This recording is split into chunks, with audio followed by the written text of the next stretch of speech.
Hey guys, in this video I'll be showing you how to fix the issue where your Netflix application is getting stuck on the loading screen. So whether you're trying to open up the Netflix application and it's just getting stuck on loading, or you're trying to launch up a movie and it's getting stuck on the loading screen here, I'm going to show you how to fix both of these issues. Now I'll be demonstrating this on a Samsung Smart TV, but if you do have a different model of television, then you can still follow along as the steps will be exactly the same. So first thing you need to do is just grab your television remote and we're going to press the home button located in the middle here. Then come all the way to the left and select settings. Once you're inside of settings, scroll all the way down to support, come across to software update and press OK, and then just go ahead and select update now. Now this is going to scan your television for any outdated software, and if you do find an update inside of here, then you'll need to go ahead and install that now. Now if you're still experiencing issues after updating your firmware, then we're going to head back over to the main settings window, come down to general and then come across,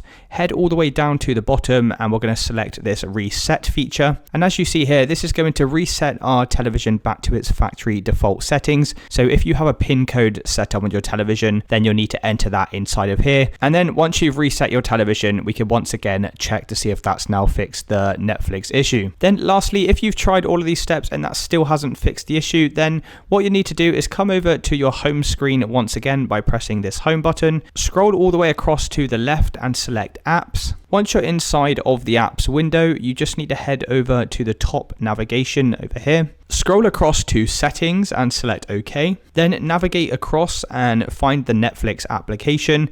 Then we're just going to scroll down here and there'll be this option to reinstall. So you just need to select this. And then once you've tried reinstalling the application, that should have now fixed any issues you're experiencing. And that's it guys. If you did find this video helpful, then please consider dropping a like and subscribing.